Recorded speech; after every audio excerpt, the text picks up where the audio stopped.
Johannes Gutenberg printed 180 Bibles that launched the Renaissance, sparked the Protestant Reformation, and democratized human knowledge forever. His investors sued him the moment he finished, seized everything, and left him bankrupt. Gutenberg died practically anonymous in 1468 while his former partner got rich selling his invention. Each surviving Bible is worth millions today. 49 still exist, rarer than most precious gems. This is how you build the most important invention of the millennium and lose everything.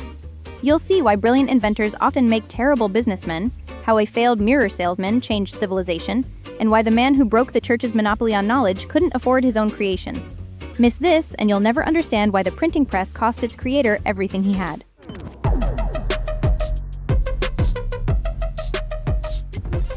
Let's rewind to around 1439 in Strasbourg, Germany. Johannes Gutenberg, a skilled goldsmith with big dreams and even bigger debts, just watched his business partnership hit serious trouble. He'd been involved in selling polished metal mirrors to religious pilgrims, betting on crowds visiting Aachen. The pilgrimage got postponed. Legal disputes erupted with his partners. He was scrambling, desperate for a way forward. Now, most people in his position would have given up, found a stable job, played it safe. But Gutenberg? He spent the next decade bouncing between cities, borrowing money and obsessing over something even more expensive, even more audacious, and even more likely to bankrupt him completely. He wanted to reinvent how humans reproduce text. No big deal, right? By around 1448, he'd returned to his hometown of Mainz with a secret project that would consume the rest of his life. Here's what you need to understand about books in the 1440s. They were insanely rare. A single Bible took a scribe months, sometimes years, to copy by hand. One mistake? Start over. The church and the wealthy hoarded knowledge, like dragons guarding gold. Information wasn't just power, it was a monopoly. And Gutenberg, this struggling entrepreneur with metalworking skills and a stubborn streak, decided he was going to break that monopoly. Ambitious much? But it wasn't fame that drove him. After those business troubles, Gutenberg needed redemption. And cash. Lots of cash. So he did what any ambitious inventor does when they're broke. He found an investor. Enter Johann Fust, a wealthy merchant who loaned Gutenberg 800 guilders in 1450 for equipment and tools. To put that in perspective, that's roughly 3 years' wages for an average worker. Then, in 1452, Fust loaned another 800 guilders specifically for the Bible project. Fust wasn't donating to charity. He expected returns, and he wasn't exactly the patient type. Gutenberg worked in complete secrecy. His neighbors had no idea what he was building. He was burning through cash like it was kindling, all while hiding his work from competitors and curious eyes. So what was he actually doing in there? Here's where it gets fascinating. Gutenberg wasn't just building a press.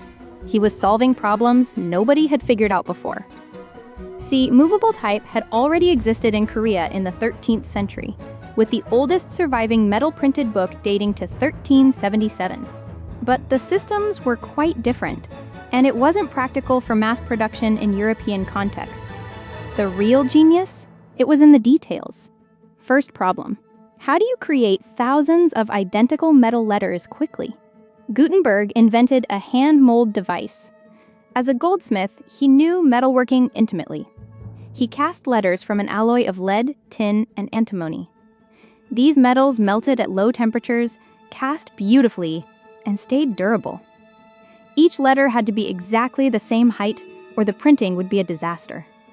He hand-cast approximately 290 different characters, plus punctuation marks, numbers, and ligatures. That's not a printing press. That's an obsession. Second problem: ink. Everyone else was using water-based inks. Those worked fine on wood blocks, but they couldn't transfer from metal to paper. They just sat there, useless. Gutenberg mixed his own oil-based ink from linseed oil and lampblack, which is basically soot. It stuck to metal, transferred to paper, and changed everything. Third problem: the press itself. Gutenberg looked at wine presses and oil presses, these big wooden screw contraptions, and thought, what if I used that for paper? He adapted the design, creating a flat bed where typeset pages sat, and a wooden screw that lowered a platen onto paper, pressing it against the inked type. Operating it required serious muscle. Every single page demanded physical effort. Turn the screw, press, lift, repeat. Again and again and again. By the early 1450s, he had a working system. His first printed works? Probably small items. Indulgences, calendars, maybe a poem. Nobody knows for sure. The earliest stuff is hard to date precisely because Gutenberg didn't exactly stamp copyright notices on everything. If you're already thinking about how differently you'd handle the business side of revolutionary technology, drop a comment with your strategy, because Gutenberg's approach is about to get much worse. But he wasn't warming up for poetry collections or church fundraisers. He was preparing for his masterpiece, the 42-line Bible, named because each page had exactly 42 lines, a design choice that's defined this work for centuries. This wasn't just a book. This was Gutenberg's proof that his invention could replicate the beauty of hand-copied manuscripts while producing multiple copies.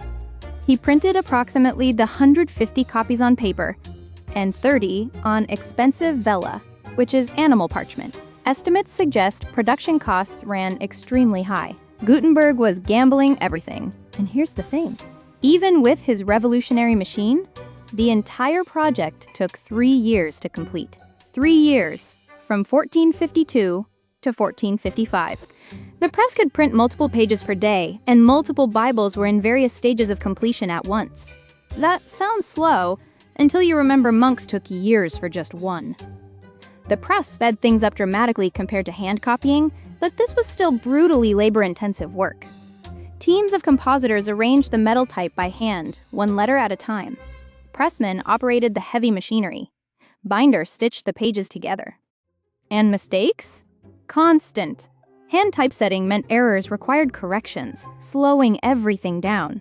Oh, and multicolor printing didn't exist yet. So after printing, workers had to add red text and large initial capitals by hand.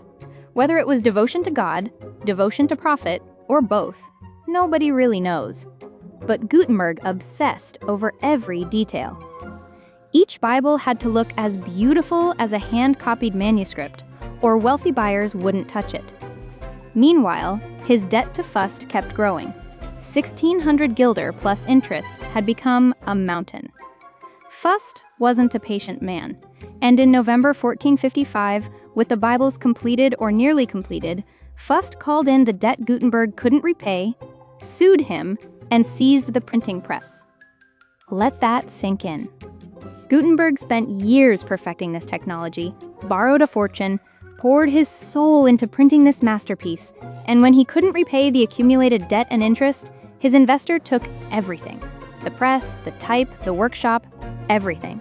Fust and Peter Schoeffer, Gutenberg's own workmen, took over the business and succeeded commercially where Gutenberg failed financially, profiting from his creation while he walked away with nothing.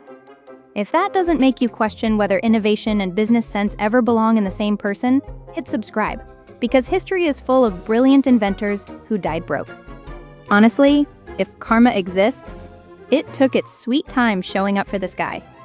But here's what makes Gutenberg's breakthrough so revolutionary, even in his moment of total defeat.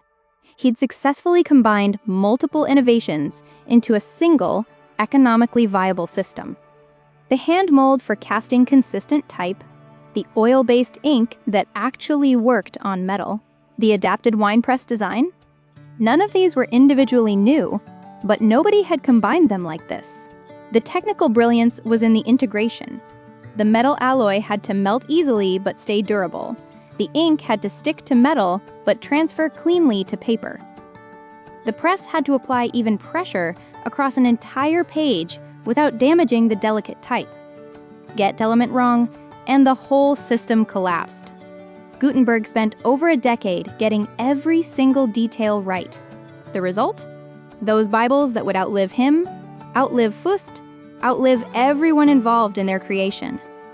49 copies survive today in various states of completeness, with about 21 complete copies, each worth millions. A complete 2-volume paper copy sold at auction in 1987 at Christie's in New York. for approximately $5.39 million. The invention that bankrupted its creator became one of humanity's most valuable artifacts. Kind of poetic, in the most tragic way possible. 9 years after losing everything, in 1465, Archbishop Adolf von Nassau finally recognized Gutenberg as the inventor and granted him an annual stipend. Clothing, grain, wine, and a small pension. He wasn't rich, but he wasn't destitute either. 3 years later, in 1468, Gutenberg died. He was buried in a church cemetery in Mainz that no longer exists. It was demolished centuries ago. Even his grave is gone. But the crude wooden press he built evolved rapidly. Within decades, printing presses spread across Europe like wildfire.